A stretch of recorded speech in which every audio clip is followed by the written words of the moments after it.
Look at how you're living. You have spent years being the good one, the calm one, the responsible one. But somewhere along the way, what did you do with the rest of yourself?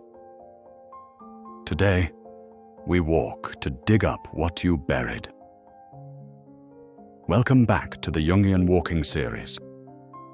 I'm glad you're here for day 2. Today, we go somewhere most people spend their entire lives avoiding. Before you begin walking, I want you to do something. Look down at the ground in front of you and find your shadow. There it is. Quiet. Faithful. It has followed you everywhere, through every room, every relationship, every version of yourself you've tried to be. It has never once left you. In Jungian psychology, that shadow on the ground is more than light and angle. It is a symbol. It is the part of you that exists, whether you acknowledge it or not. Today, for the first time, you are going to walk with it, not ahead of it. Begin your walk now. Shoulders back. One slow breath in through the nose and out. Feel the ground beneath your feet. Notice the rhythm of your steps. Each footfall today is an act of return. Carl Jung called it the shadow, not because it is evil, but because it lives in the dark. The parts of you that were told, too loud, too sensitive, too ambitious, too much. The shadow is the reservoir of everything you have rejected about yourself in order to stay acceptable, polite, manageable, safe. As a child, you learned very quickly which parts of you were welcome. The enthusiasm that made adults uncomfortable, you quieted it. The anger that drew disapproval, you swallowed it. The wildness, the hunger, the grief, all filed away, hidden but never gone. Here is what Jung understood that most people never do. Those rejected parts did not disappear. They went underground. And underground, in the dark, without oxygen or integration, they grew. Look at the traits you judge most harshly in other people. Is it their selfishness? Their arrogance?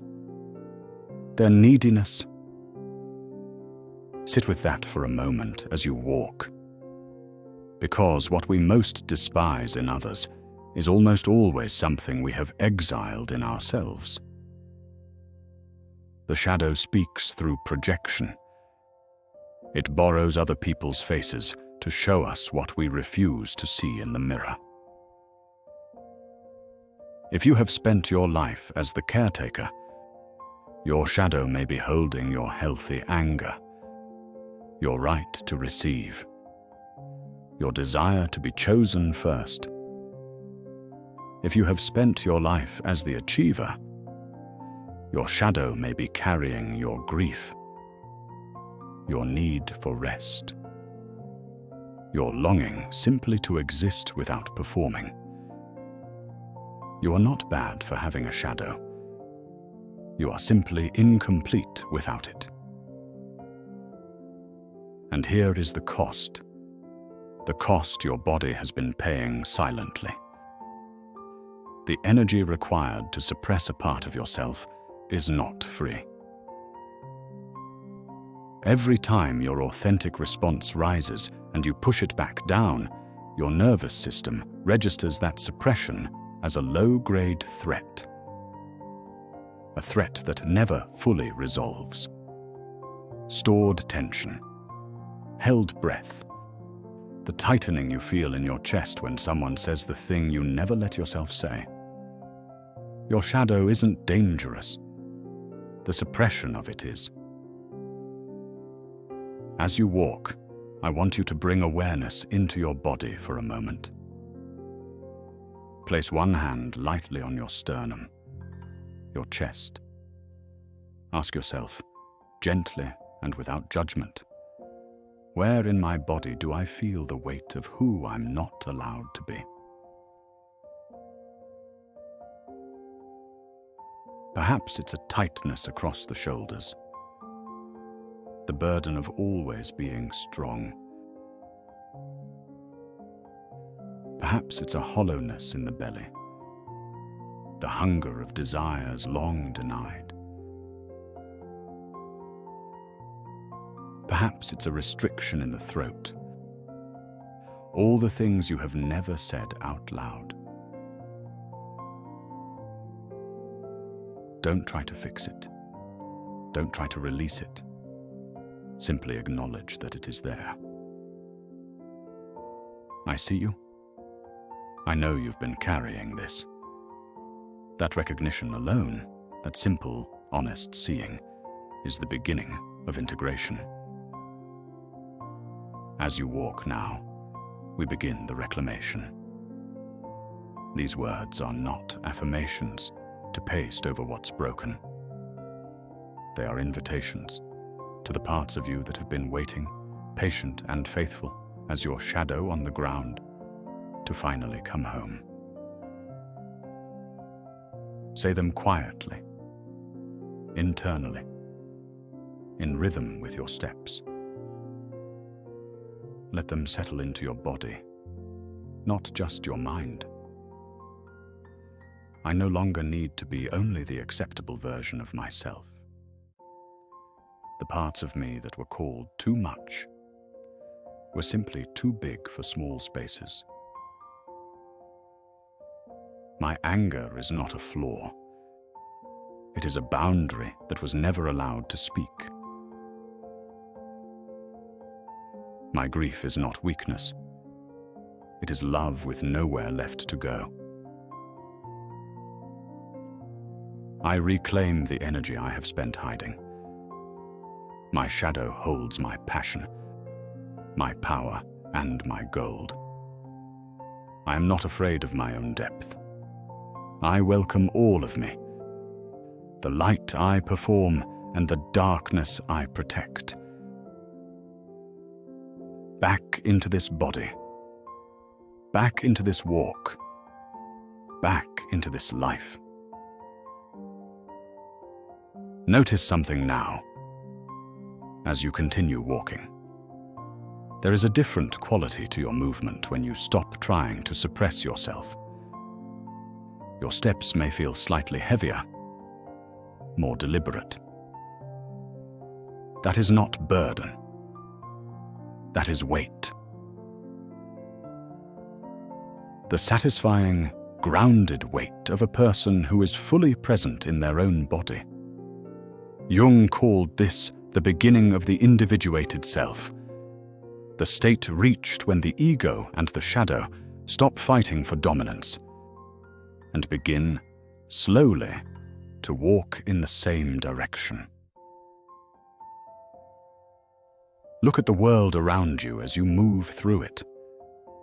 The colors are not just bright, they are vivid. The sounds are not just present, they are particular. This is what happens when you stop spending half your energy on suppression. The world opens, the senses sharpen, life becomes more textured. This is the reward Jung promised. Not that you become someone better, but that you become someone whole. The shadow you have been carrying is not your enemy. It never was. It is the buried gold. You have done something rare today. Most people walk through their entire lives, managing the shadow at a distance, placating it, projecting it, medicating against it. You walked toward it. You placed your hand on your chest and said, I see you. That is not nothing. That is everything. Carry this reclaimed energy forward, not as a concept to think about, but as a sensation in your body. The slight loosening across the shoulders, the fuller breath, the steps that know where they're going. Your walk has brought you to the edge of your own depth. Now, as you continue to move, let these affirmations act as a bridge. We are inviting the gold back into the light. Do not just hear these words. Feel them in the places you previously felt restricted. I am large enough to contain all my contradictions.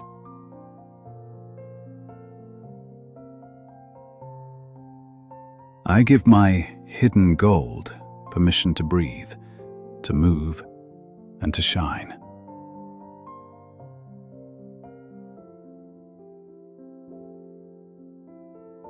My anger is a sacred guardian of my boundaries.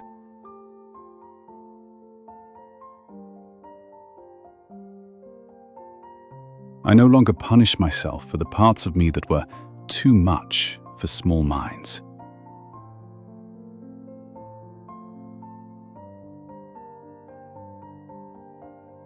I reclaim the energy I once spent on hiding. I spend it now on living.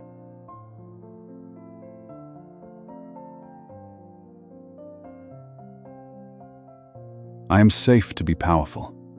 I am safe to be wild. I am safe to be me.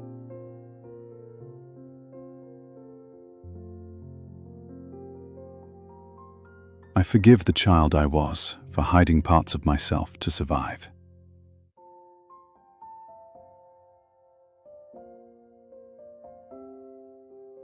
I am not a performance. I am a soul in the process of becoming.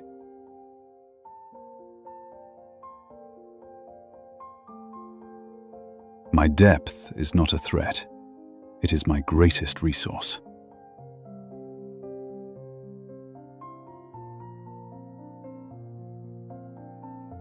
I walk today as a whole being, integrated, unshakable, and free.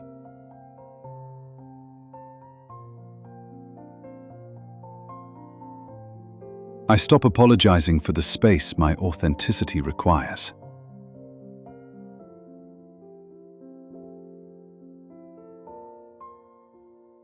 What I have despised in others, I now meet with compassion within myself.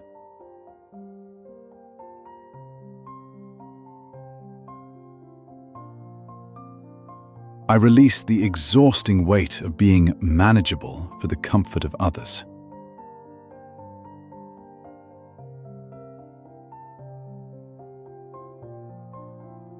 My unexpressed desires are not dangerous. They are my life force, waiting to return.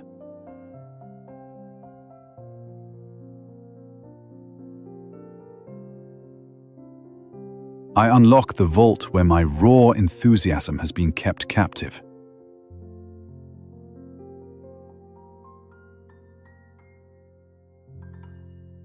My nervous system is learning that it is safe to be seen in my entirety.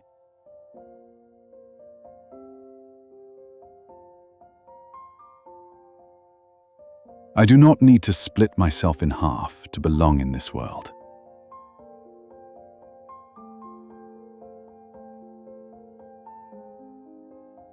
I call back the power, the passion, and the hunger I left in the dark.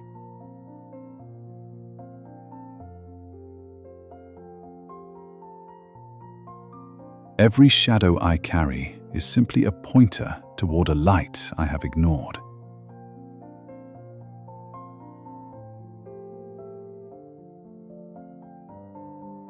I unburden my chest from the words I was told to swallow.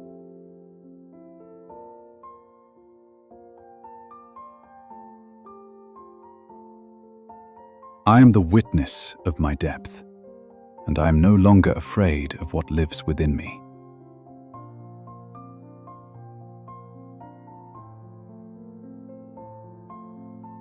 I trade the security of a false perfection for the chaotic beauty of wholeness.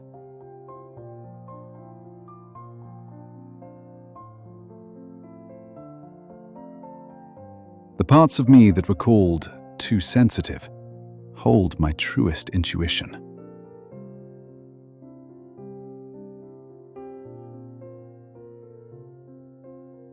I give my exiled self permission to walk beside me, equal and untamed.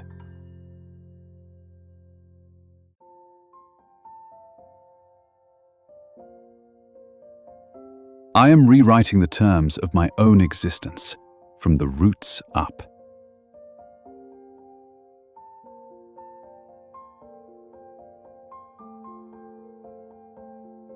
My shadow has been a loyal guardian.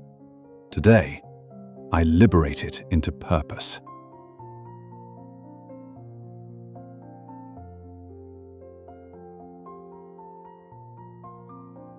I am no longer running from myself.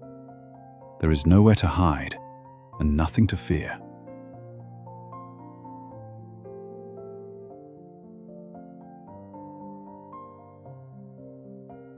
I step forward with a heavier, more honest stride, fully anchored in my body.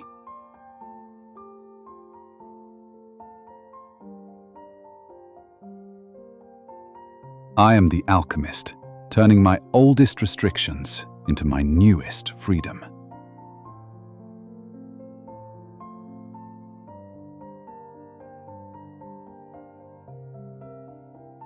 I claim the gold. I claim the dark. I claim the beautiful truth of all I am.